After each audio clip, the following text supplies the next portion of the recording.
I think this is a guy that the Packers should definitely take a chance on.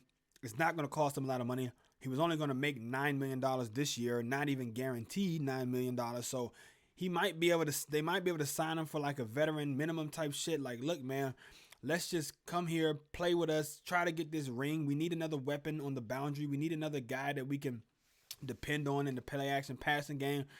And you and Rodgers have a connection. And it's like, look, man, that's what it is, man. Just come get these rings. Try to get you a ring real quick, man. And I feel like there are other teams, yeah, that could probably reach out to him, maybe pay him a little more money. But how many teams would reach out to him that could actually be a team that could play for a championship? And that's what it's got to be about. Once you hit your 30s and you haven't even been to a Super Bowl, like, it's got to be about these rings, bro. So I would like to see I would like to see the Packers maybe reach out to Desean Jackson, man, and scoop him up, man. I think that could be an interesting pickup for them if they decide to go that way, man. I would definitely like to see it. Two things: he can't stay healthy, and what does he give us that MVS doesn't? I mean, and that's a great question, man. That's a great question. Like that's why I even had to go look up his catching numbers, and he's not. I mean, MVS is like a 50.1% guy catching the ball throughout his career. Desean Jackson is like a 56%, which is marketably, it's better. It's not 60 or 62 like I would want, but I think what I think what he gives them that MVS doesn't is, well, first of all, he does catch the ball better. I mean, it's not that much better, but better is better. He does get injured, but I think MVS still can contribute in other ways. So MVS has like a role, or I guess maybe MVS, like his role in the offense isn't necessarily as defined as what Desean Jackson's role would be.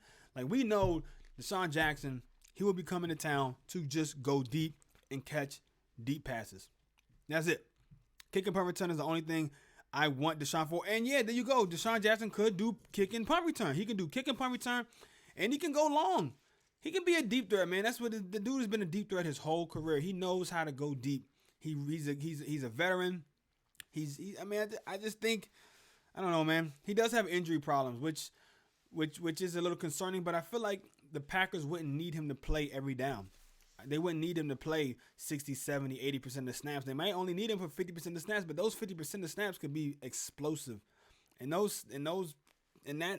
think the amount of risk that they would have to take for the reward would not be that great. So I'd like to see them take a chance on it. That's what I'm saying. Just think of Adams, Lazard, MVS, and Jackson.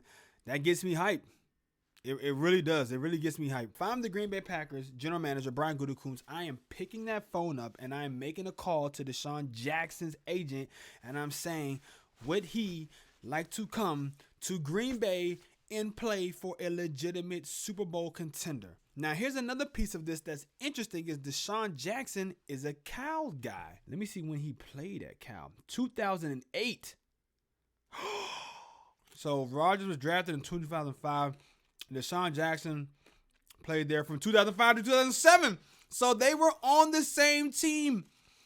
They were on the same team for at least a year. Let me see. How many games did he play? He played in 5 games. What was his catching? What has he been catching the ball at, though? Career. So not great. Not the best.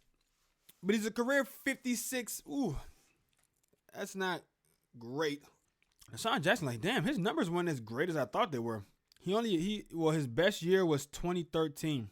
Played all 16 games. He had 1,300 yards receiving, 9 touchdowns, but he's never even eclipsed more than 9. 9 is his highest. He had 9 touchdowns twice in his career, and that was the highest. I mean, they only were on the same team together for a year. Jackson was a freshman. Rodgers was a senior. So I don't know how much chemistry, quote unquote, they have, but they know each other. And because they were on the same team for a year, it's better than him not knowing a guy. You know what I'm saying? Bringing in some free agent he's never played with or never had any interaction with. And I'm sure, like, because they're both went to the same school and they probably maybe met each other at alumni events, or they're both California people, so they probably ran into each other at some point in time and their California travels or whatever. I'm just saying there's a connection there. This isn't like when they brought in Devin Funchess last year And it's like, who the fuck is Devin Funchess, you know? I just thought it was interesting that he's going to be let go. And there's the California connection between him and Rodgers already. And, you know, maybe he can help a guy like MVS develop a little bit more. I don't know. But it was just something that popped onto my feed that I was like, man, I want to talk about it. Puda, you the GOAT, boy.